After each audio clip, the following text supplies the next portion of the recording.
you here. We're going to be with you on YouTube. We are now live at YouTube on the Comedy Schools channel for our subscribers there. We're going to want to build that up. We are live on Comedy Schools or radionetwork.com where you can listen to us. And now we are going to see if we can go live on Facebook Live, which was having some issues I heard earlier. But right now we are on live on Facebook Live. We came on just a minute early so we can begin to ramp up for our friends and family and listeners and viewers as they come popping on. If you're going to watch this after it's finished, if you're going to watch it later on today or tomorrow, whatever, I'll just say this to you now. Kind of make it, if you can, put it in your schedule, that I will be on 2 p.m. Mountain Standard Time every day, because some of you pop on at the end of the day at like 2:20 or 2:30 or something, and I'm going to wrap up then, and I feel bad because then I'm not able to, hello, HM Roland, I'm not able to communicate with you effectively. I will take your questions and converse with you as you text things into Facebook Live. We eventually want to be able to do that on YouTube as well. Shirley is monitoring the Comedy Schools radionetwork.com feed. So if you have any questions at all, feel free to type them in, and I will do my best to say hi to you or to get back with you. Tim Lawson is watching. Tim says, I'm here on time finally. Yeah, you are. You're here on time, man. So we got you. We're starting to build up a little group here on a Sunday afternoon. And for a lot of people, Sunday is now no different than Monday. Monday is no different than Tuesday. But for a lot of people, and I was talking with my good friend and a very funny comic, Rich Scheidner, just before we came on the air here, and I was telling him that there are so many people I know who right now, this is hello, Trey Goodman. Hello, Shirley Vicich. Right now, they're having to, hello, Nick Rupert. They're having to work twice as hard. And I know it's wearing a lot of people out. Almost everyone I know who is a teacher, and that includes me, although I'm totally a private business, which has its pluses and minuses. But everyone who's a teacher is having to work so much harder right now as they reconfigure what they do into a totally online portal. So for those of you, man, my heart goes out to you. But here we are, man. We made it another day. Made it to another afternoon. We're doing good. Count this as your daily distraction every day at 2 p.m. Mountain Standard Time from whatever woes you may have. Hello, Lauren Molliver up in Canada. And I just had a real big noise just come through the headphones here. Mine. Okay. All right. It's all right. So, yeah, you can kind of see this room. You can see it really well on YouTube. And it wasn't really designed. It's not really designed. It's organically grown somehow. Shirley is actually taking, because every day I show you some other knickknack or novelty that I have here in this little room, and she's actually grabbed some away from me and put them back in their original position, because she said I'm starting to turn into a pack rat, just surrounded by collectibles and weird things. But every day we show you something new or different or interesting or weird that I have here that I've surrounded myself with over the years, that I've bought at auctions or online memorabilia or garage sales. And so we talk about a couple of albums. We do that. And of course, anything that you would like to talk about. Okay. Anything that you would like to talk about. One of my big food issues right now is we don't really have a food issue. We have plenty of food, but I kind of looked downstairs right before I came up. I go, I just need a little snack, but we're not buying a lot of snack stuff. And since hello, Chris Bennett. Lauren Molliver says in Canada, it is snow, cold, and gray here. It is warm and sunny here in southern Arizona, but very pleasant. Took the dog out for a walk today for close to an hour, and pleasant. It was nice out. There was a weird thing that happened when I was out on the walk today, and let me talk to you about that before I get these little items I want to show you just for fun. We have a large park here in the master planned community where I live. And it's a very pretty park. And it has, of course, an artificial lake. A lake, that most of the lakes in the United States are artificial. I don't know if you know that or not. There's not a lot of natural lakes. But we have an artificial lake with a waterfall that goes under a little bridge. It's really pretty. But it's a recycled water. So recycled water is treated, but not treated as much as a drinking water, if drinking water is treated at all. And I think it's odd, of course, that we'll trust something we buy in a plastic bottle at a store over what's in the tap. So even though the water in the plastic bottles oftentimes is less regulated than the water that comes out of the tap, but that's a different conversation. The lake is recycled water. There are signs up that say there's fish in the lake. The fish are primarily there they're the type of fish that eat mosquitoes and mosquito larvae off the water. They're designed to keep mosquitoes down. It's a pretty good little system. It looks pretty. It has a fake waterfall that is ran by a pump. All right. There's an above area where there's like little pools and then a waterfall that drops down into a lake. And I'll put up a picture of it later on my Facebook, or you can find it on my Facebook. But you're not supposed to eat the fish, nor are you definitely not supposed to drink it, and you're not supposed to play in it. But today, as I'm out walking Roscoe, I go by and there's like 4 kids, and they're in the water in one of the little ponds. You know what? I don't blame them. When I was a kid, I used to swim in creeks all the time. We used to swim in lakes all the time, and we were just because we out in the country, out in Hell Springs, Missouri, and we would just we'd be out just walking down a creek, and there'd be a large pool of water.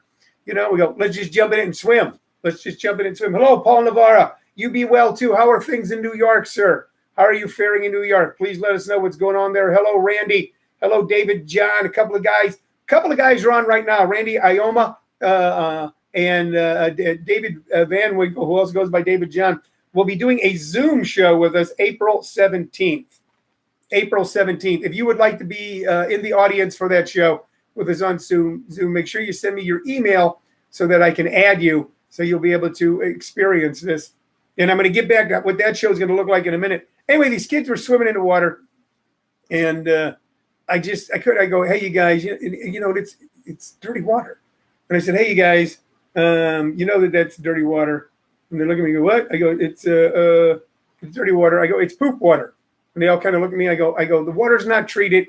It's recycled water. You might get sick. And they looked at me, and the oldest girl, and they got like their hair, the oldest girl and her brother, I guess, they got their hair like dyed bright red. She goes, I don't care. I like poop water. I swim poop water all the time. But I was walking away. I heard one of the kids go, is it poop water? She goes, does it look like that old man? That old man's crazy. Crazy old man. And I go, wow. And I thought, what am I going to do? There's only so much that I can do. I hope they don't get sick. I get why they're in the water. There's always concerns that it'll damage the liner to the lake, that sort of thing. But wow, of all the things I can deal with, but that one girl going, I don't care. I like poop water. I swim in the ocean. Ocean's got poop in it. So that was I don't know. Some days it doesn't pay to go outside. But yeah, you're right, Tim Lawson. We had great swimming holes there in House Springs, down in Heads Creek, and all the little creeks down there. We lived in an area, Tim and I, in House Springs, Missouri, where there were little tiny creeks. There was Heads Creek, and Heads Creek emptied into it emptied into the Big River, and the Big River emptied into the Merrimack, and the Merrimack emptied into the Mississippi. One time when I was a little kid, me and 2 other guys said we were going to run away from home, and we were going to go to New Orleans. I forget whose idea that was. It wasn't mine. New Orleans wasn't on my schedule in those days when I was about 12. But we decided that we were going to float all the way down the Mississippi like Tom Sawyer and Mark Twain. And we took an unattended boat down the river, and we made it about 4 or 5 miles. And then it got cold, it got dark, and we were worried about floating the boat in the dark. And we were worried about the people whose boat it actually was coming looking for us. So we went walking down the road, and then we saw a farmhouse off in the distance, and we were cold and wet and hungry. And we'd been gone about 10, 12 hours. And we went and knocked on this farmer's door and went, hey, mister, we ran away. The police are probably looking for us. Can we use your phone so they'll come get us and take us home? And that was our 12-hour runaway Tom Sawyer Huckleberry Finn excursion. But yes, we had great swimming souls. Could swim in the Big River, could swim in all the lakes. Weber Hill Lake was a regular stop off. So a lot of cool things going on up there. I've lost some people talking about swimming in Hell Springs. I don't blame you. So let's get to the knick-knack, paddywhacks, and the music. All right, here's today's knick-knack. There we go, a little different. You see that? Do you see that, YouTube friends? Still have a sticker on. Oh, yeah, it's still good. Okay, yeah, I'm going to turn it on this way so you don't see the sticker. There we go. There we go. What is this? This is a teeny tiny Lassie lunchbox. A teeny tiny Lassie lunchbox. And it has, that's June Lockhart, one of the many dogs that played Lassie. And I forget the kid's name, but I think a couple of kids played Lassie. But Lassie was an immensely popular. It wasn't Billy Mummy. It's certainly not Billy Mummy on the. Shirley's going to look up who played Timmy on a Lassie. So Lassie was the show that opened up. Its theme song was a whistle. They're really whistling today. That's a terrible whistle. And every episode, and they lived out like on a farmhouse in a ranch-style home. It was very idyllic. And every episode, Lassie seemed like help rescue someone. That became the running joke for so many comics over the years, going, how can they tell what the dog's saying just by a bark? Lassie comes running up and goes, arf, arf. We go, what's that, Lassie? Timmy's in the well. Oh, no. But it was a very, I think it started out as a book, and then it was a movie, and then a long-running Timmy Martin. A guy named Timmy Martin played Timmy. No, John Provost as John Provost. A guy named John Provost. Can you tell us about John Provost, Shirley? What? You don't have to. So anyway, Lassie was immensely popular. I liked watching it very much. He first appeared in The Runaways, The Wayfarers, and that's all I know. All right. We're trying to find information on John Provost. But John Provost played Timmy on Lassie for many, many years. When I was a little kid, H.M. Rowland said Red Skelton did a ton of Lassie jokes. Yes, he did. Everybody made fun of it. It was warm, cuddly, lovable, soft, furry show, feel-good show. And when I was little, I enjoyed it very much. And not too long ago, I was out, and at a yard sale, I found this miniature Lassie lunchbox. I don't know what the hell you're supposed to. You can't fit a full sandwich in there. Maybe a Dan Hansen prop comic sandwich. Dan Hansen is a friend of ours. He's a comic here in Phoenix. And one day I walked into a workshop and he was eating a sandwich, and I made fun of his sandwich. That's right, Peggy. Peggy Brindle put up Lassie is Timmy in the Well. That's right. We were just talking about that. He played a lot of stuff. He was a veteran actor by the age of 7. All right. So John Provost, who played Timmy on Lassie, was a veteran actor by the age of 7. I found this lunchbox. Theoretically, before all this happened, now it's only worth what it's worth to me, which is kind of a warm feeling in my heart. This thing, I got it for $1. And I saw it on eBay for up to $50. I don't know if we'll get back to that. I don't know. What do you guys think? Do you think we'll get back to memorabilia, swag, autographs, actually have some sort of monetary value? Are we going to be able to do that? I don't know. I never collected things for their financial growth. Tells you a lot about me. I collected them because they made me feel good, and I just like to have them, as I did with that Lassie lunchbox. Arthur Belkind says Lassie sucked. Rin Tin Tin was the real deal. Arthur, I disagree. I liked Rin Tin Tin, but I grew up with Lassie. So I'm not going to say that Rin Tin Tin sucked.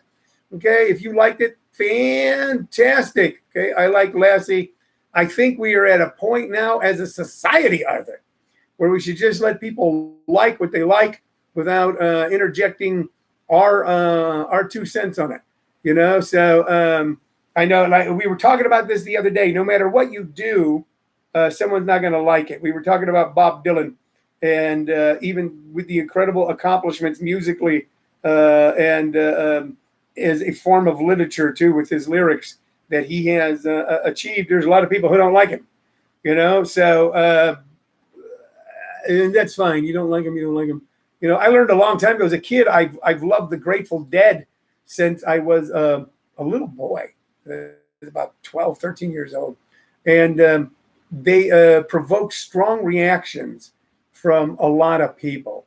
And I eventually learned not to engage in those types of conversations People went, "Oh, the Grateful Dead, man, they're a bunch of fucking losers." I go, "All right, fine. You know, I can't convince them of that. It's a matter of taste. You like oftentimes what you grew up with. You like the things that made you feel good. I like Lassie. Arthur likes Rin Tin Tin. The reason Hold on, I'm getting some information here. he quit on his own because he was 14 and he didn't like being referred to Little Timmy anymore. Oh, John Provost. John Provost left the TV show Lassie when he was 14 because he got tired of being referred to as a little Timmy. Now, I could be wrong. I could be right. But a million years ago, in the late 70s, early 80s, I was in a play and the director took me over to do a public access television show. And I believe that on the show right before me was John Provost. And it was kind of a small show. It was a public access show in Los Angeles. Not a lot of people, if any, watched it. But I believe someone go, "That's Timmy from Lassie, man." So, and I remembered he was just kind of a weird cat at that point. Hello, Ian Benoit. I hope I'm saying that right. Arthur Belkind says, Bob Dylan likes Lassie too. That's what he says. So there we go. There we go. Cousin Mimi said that was a long time ago. Hello, Bree Kemple. Let's get to the music. Let's get to the records we're going to talk about today, okay? So I got a few here. I was doing this thing for a long time, and it was about 5 years ago, called If It's Sunday, It Must Be Sinatra. Work was pretty stressful, although I would trade for those days now. Work was pretty stressful. I worked a lot. And then on Sunday, I still had to do some work, but I was looking to relax. And I had ended up with about 20 to 40. I haven't counted them. Be honest, I haven't counted them. I'll count them. It'll probably come to that. I'm going to count how many Frank Sinatra records I actually own. I own a bunch of them. Some of them were given to me. A few I bought, but a lot were given to me. So here we are. Look at that album. Look at that. Okay, that is classic. That is classic mid-20th century America. That is a Frank Sinatra, and it's a Capitol Records recording. It says recording in high fidelity recording, and the name of the album is No One Cares. I'm looking to see, and I just grabbed this. Of all the Frank Sinatra records I have, I just grabbed this. No One Cares, A Cottage for a Smile, Stormy Weather. Don't know why there ain't no sun out in the sky, stormy weather. I Don't Stand a Ghost of a Chance with You. Here's That Rainy Day. I Can Get Started. Why Did You Try to Change Me Now? Just Friends. I'll Never Smile Again would have been the big hit. I'll never smile again. And then, of course, None But the Lonely Heart. So I'm looking to see if I can see what year this album came out. And I don't have it, but it's obviously kind of mid-career. It's mid-career for him. Cousin Mimi said your parents played Frank all the time. Yes, they did. Him, Frankie Valli, and the Four Seasons my parents loved. Sonny and Cher they loved. Fontella Bass, who sang Rescue Me. So on the back it says, No One Cares. Frank Sinatra sings ballads in a lonely mood with rich backgrounds by arranger-conductor Gordon Jenkins. So it's kind of an unusual album because that wasn't his normal conductor arranger. And I actually knew the son of Don Costa was a late in Frank Sinatra's career was a composer arranger for Frank Sinatra, and I worked with his son at a bar called Mom Saloon in Brentwood, California. Normally he was working with Nelson Riddle. H.M. Rollins says this album, ladies and gentlemen, came out in 1959. So if you know anything about Frank Sinatra, you know by that point he was in difficult straits. He'd been deeply in love with Ava Gardner, and she had left him. His career was kind of going on the skids. He then threw all of his effort and energy behind the Kennedy campaign, and even arranged for a big gala and paid for all, even though someone said, I don't know why he's doing this, he's flat broke. Because he was always a gambler.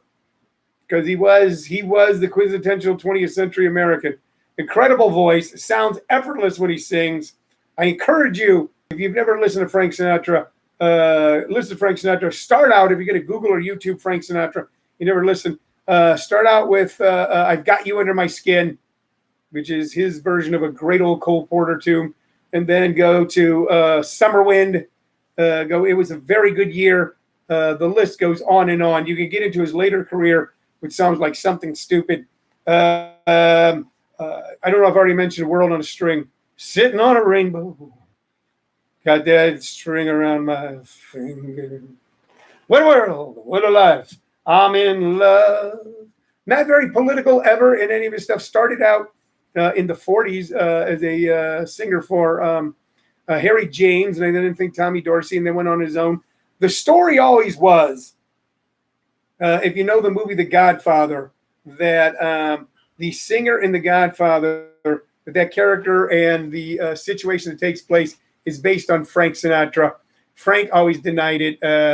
Many people denied it. That Sam Giancana pleaded with, I believe, Harry Cohn of Columbia Pictures to put him in From Here to Eternity, and it resurrected his career with a nomination for an Academy Award.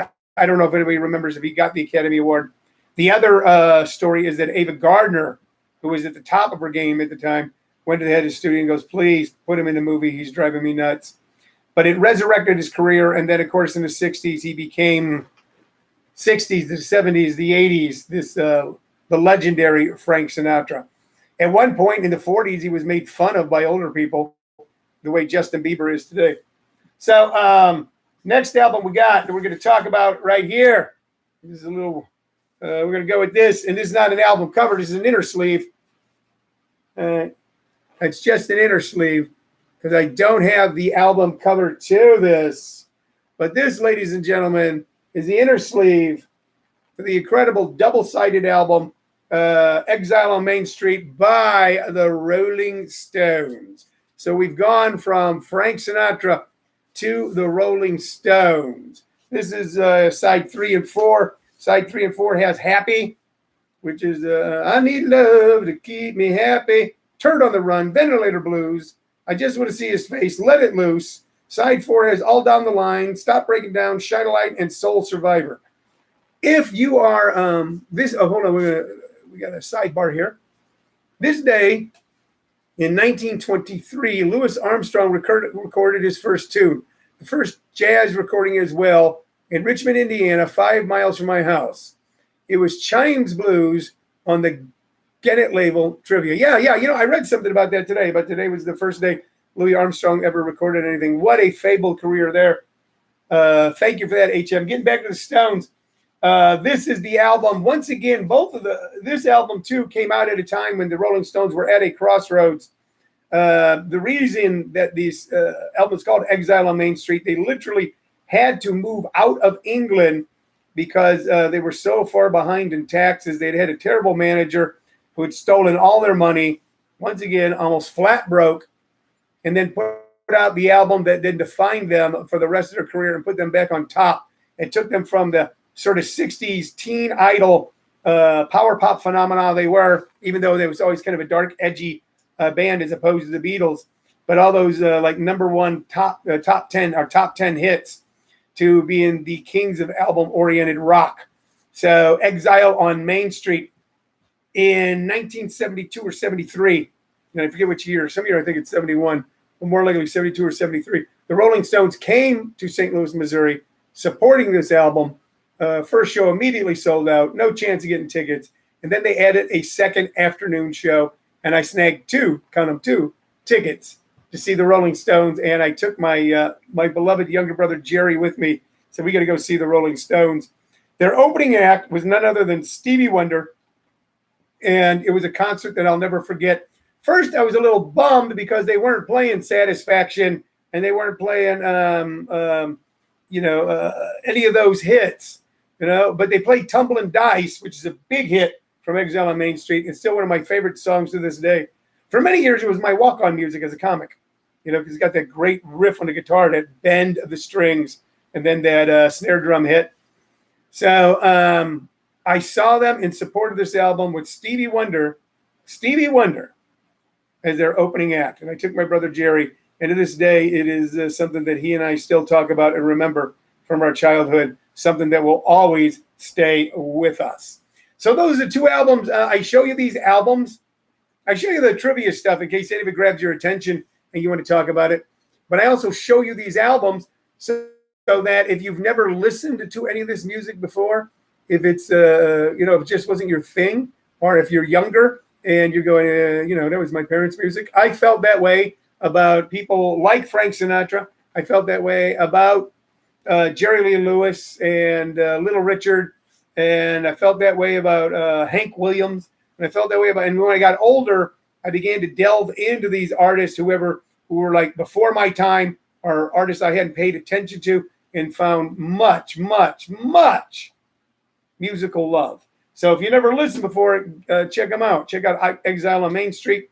I think you can find it on YouTube or Google, and check out Frank Sinatra. But start with I've Got You Under My Skin. That's where I start, with Frank Sinatra.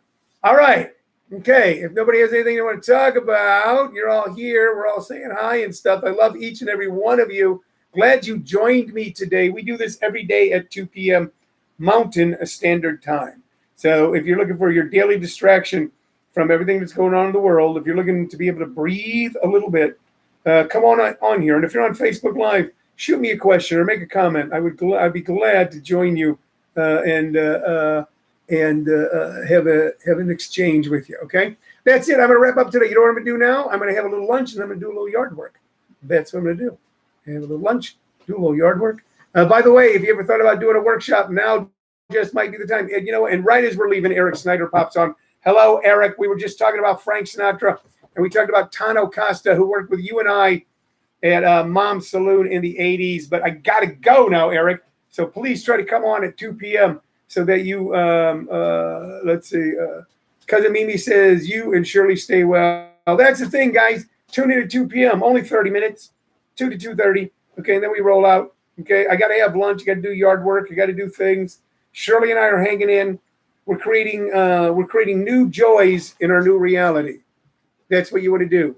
Create new joys in your new reality. All right. God bless each and every one of you. Eric says, saw Frank many times with Rickles opening classic. That is fantastic. Eric, we'll talk about it more tomorrow because we got to run now. My name is Tony Vicich. You've been watching on YouTube on the Comedy Schools channel and on Facebook Live and on ComedySchoolsRadioNetwork.com. You've been listening to Living on a Thin Line. Goodbye. I'll see you tomorrow at 2 p.m. Bye-bye. Cool. Oh, I always forget about you guys over here on YouTube. I apologize.